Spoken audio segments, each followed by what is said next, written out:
Graça e paz, amados, sejam bem-vindos ao dia 7 dos 30 dias para viver. Aqui é o pastor Wagner Poubel. Hoje a gente vai conversar um pouquinho sobre doces preferidos, tirando os sonhos congelados do freezer.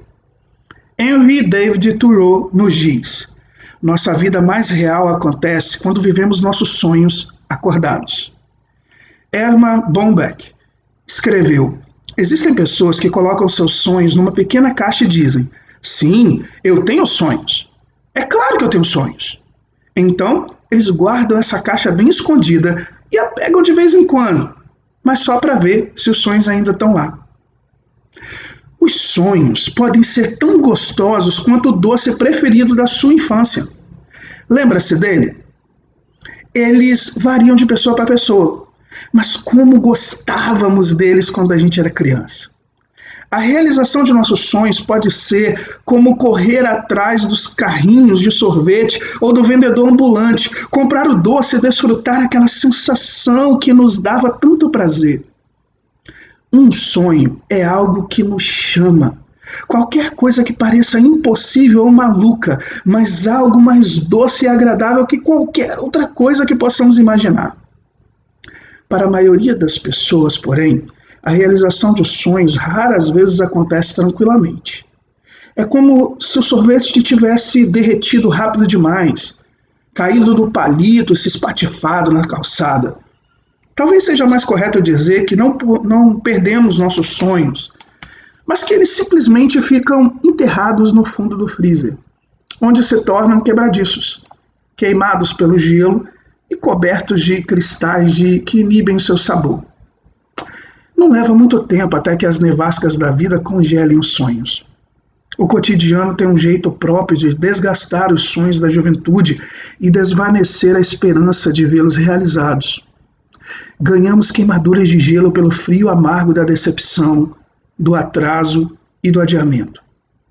Em vez de sonhar alto e acreditar que Deus pode realizar grandes coisas por nosso meio, passamos simplesmente para o modo de sobrevivência e colocamos os sonhos no gelo. Deus nos colocou aqui por uma razão e plantou sonhos dentro de nós de modo que possamos fazer parte para vê-los realizados. Tenhamos 30 dias ou 30 anos pela frente, nós queremos deixar esta vida sem arrependimentos. Os vários, se eu pudesse, ou então o e se, nos assombrarão a menos que tenhamos consciência de que devemos esforçar-nos para trazer nossos sonhos únicos à vida. Muitas pessoas, porém, não têm ideia de quais são seus sonhos e do que realmente querem da vida.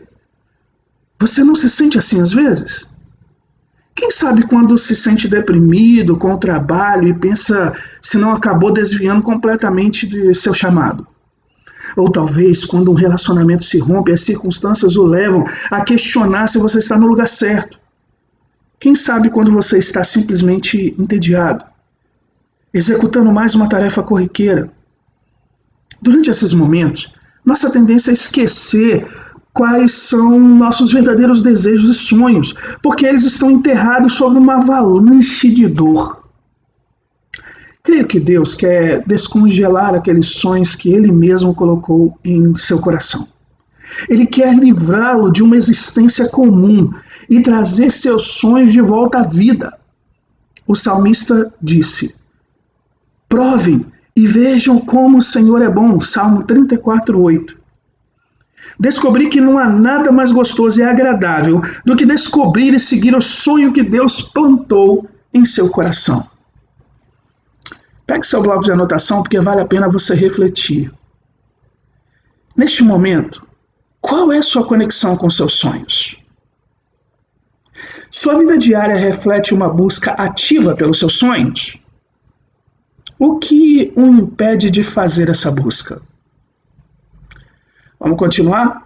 Os sonhos flutuam. Os sonhos têm uma variedade, tem mais variedade do que sabores de sorvete. O simples fato, porém, de querer alguma coisa não significa que esse seja o sonho que Deus plantou no seu coração. Assim, como saber se um sonho é de fato de Deus ou simplesmente uma ideia que surgiu na sua cabeça? Em primeiro lugar, o sonho de Deus nunca será contrário à sua palavra, ou seja, à Bíblia, porque Deus nunca se contradiz. Se o desejo que você tem vai contra a palavra de Deus, então isso não é um sonho dado por Deus. Paulo nos contou o segredo para determinar se um sonho é de Deus quando disse que Deus é capaz de fazer muito mais do que nós jamais ousaríamos de pedir ou mesmo imaginar, e infinitamente além de nossas mais sublimes orações, anseios, pensamentos ou esperanças. Efésios capítulo 3, verso 20. O sonho de Deus subirá à superfície enquanto o resto todo derrete. O sonho de Deus para nós fluirá como uma bola de sorvete colocada num copo cheio de refrigerante. O sonho de Deus emerge em primeiro lugar porque exige fé. Se um sonho é de Deus, será tão grande em sua vida que você não conseguirá realizar sozinho. Se puder realizar por suas próprias forças, ou seja, por si mesmo, nenhuma fé será exigida. A Bíblia diz, sem fé é impossível agradar a Deus. Hebreus 11:6. Sendo assim, se um sonho é de Deus, ele só emergirá porque será tão grande que, sozinho, você não vai conseguir realizá-lo. Terá de ser uma obra de Deus, e para isso você precisa de fé. O sonho de Deus também emerge porque faz diferença na vida de outras pessoas. Não é um sonho egoísta. Se você sonha em ganhar uma enorme quantidade de dinheiro para se aposentar mais cedo, viver no luxo e não necessitar ajudar ninguém, esse sonho claramente não é de Deus. Em contrapartida, se quer ganhar muito dinheiro para poder doar, para servir ao reino, para se aposentar mais cedo e para iniciar uma nova carreira para o qual ele o está chamando, então pode ser que esse sonho venha de Deus. Entenda que a questão não é você ter muito ou pouco dinheiro. A questão é para que esse dinheiro será usado, se é só para o seu egoísmo ou se é também para abençoar outras pessoas. Só você pode saber qual é o sonho de Deus para a sua vida. Ele nos criou como seres sociais, tão relacionais quanto Ele, e deseja que amemos e sirvamos aos outros como Ele faz. O sonho de Deus emerge ainda por outra razão.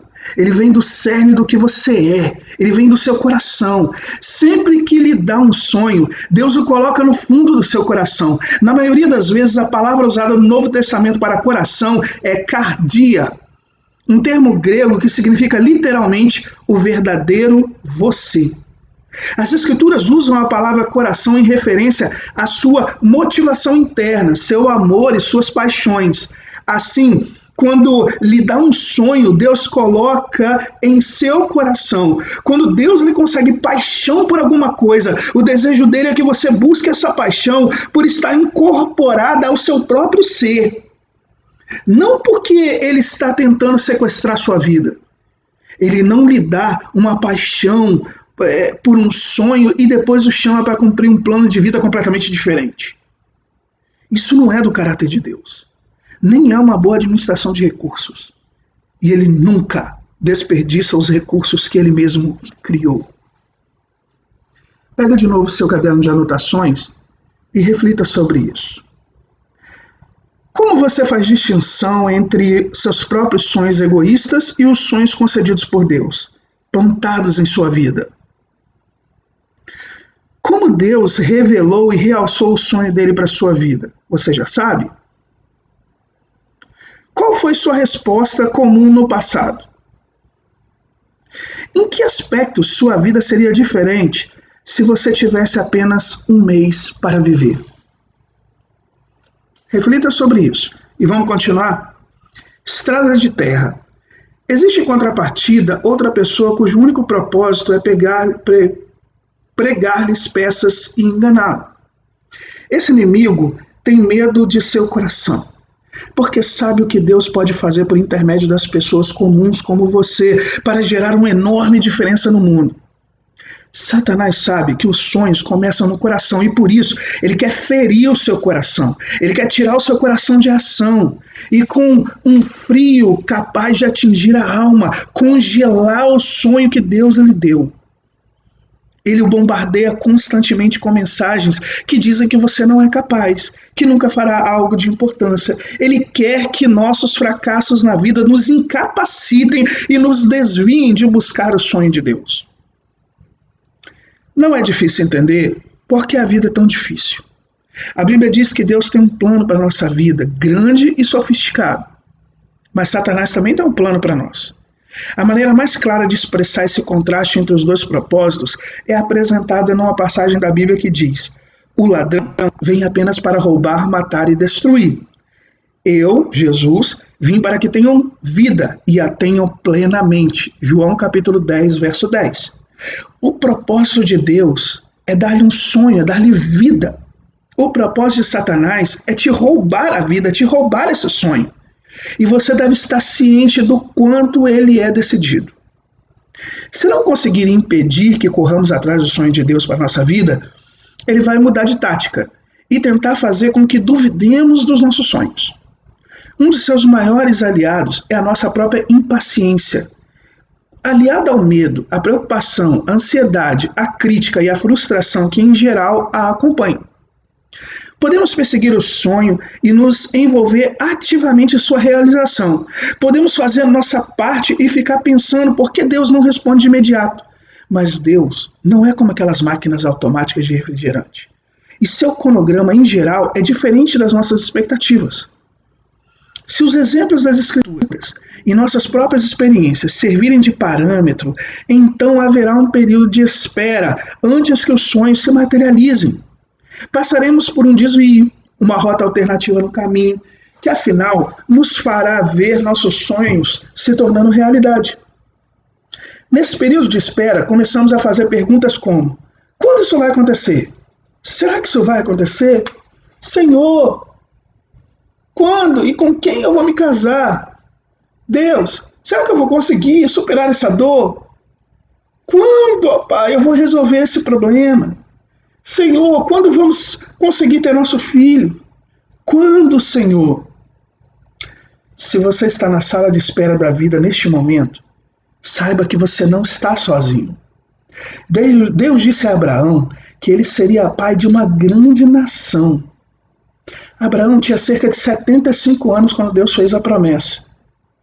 Ele só recebeu o filho 25 anos depois. Moisés tornou-se o líder da nação judaica para tirar o povo da escravidão do Egito, que pediu isso por quase 400 anos. Mas primeiramente Deus o enviou para o deserto para cuidar de ovelhas por 40 anos. Até mesmo Jesus Cristo, Salvador do mundo, esperou 30 anos para começar o seu ministério na terra. Por que Deus manda todo mundo para essa sala de espera da vida? Creio que é porque Ele quer que aprendamos a confiar nele. Deus nos prepara para realizar o sonho quando nos ensina a confiar nele. Enquanto esperamos, aprendemos que Ele está perto, ao nosso lado, dizendo: nunca te deixarei, nunca o abandonarei. Hebreus 13:5. Talvez não entendamos o que Ele está fazendo naquele momento, mas sempre podemos confiar no coração de Deus. Quando a vida fica difícil, quando estamos feridos e cansados, quando lembrarmos do que está em jogo, quando estamos feridos, quando tentados a enterrar nossos sonhos no fundo do coração onde eles congelam, todas aquelas feridas do passado nos impedem de acreditar que Deus pode nos usar. Já fracassamos tantas vezes. Somos tão inúteis.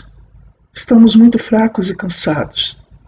Queremos desistir do sonho, com medo de que seja tarde demais. Mas com Deus, nunca. Preste atenção.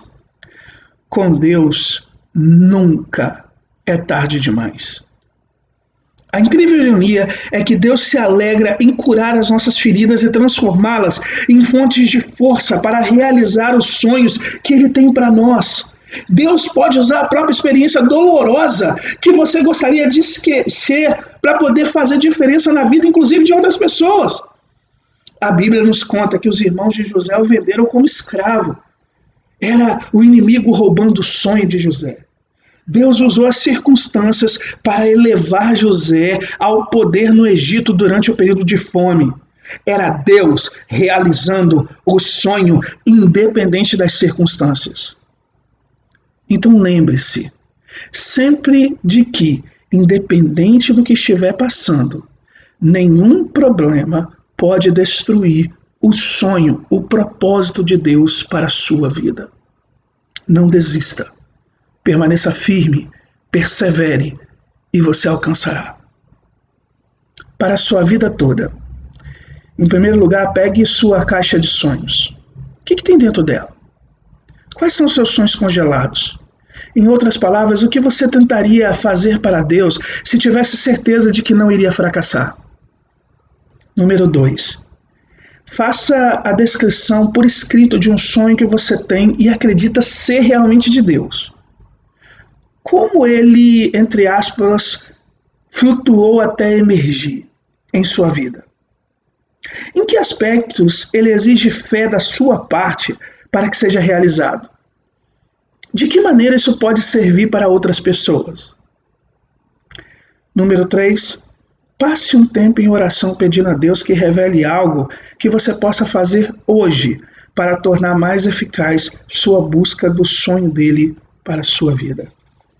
Que Deus te abençoe grandemente, que renove os sonhos dele para a sua vida em seu coração e que você os realize para a honra e glória do Pai. Em nome de Jesus. Até a próxima, se Deus quiser.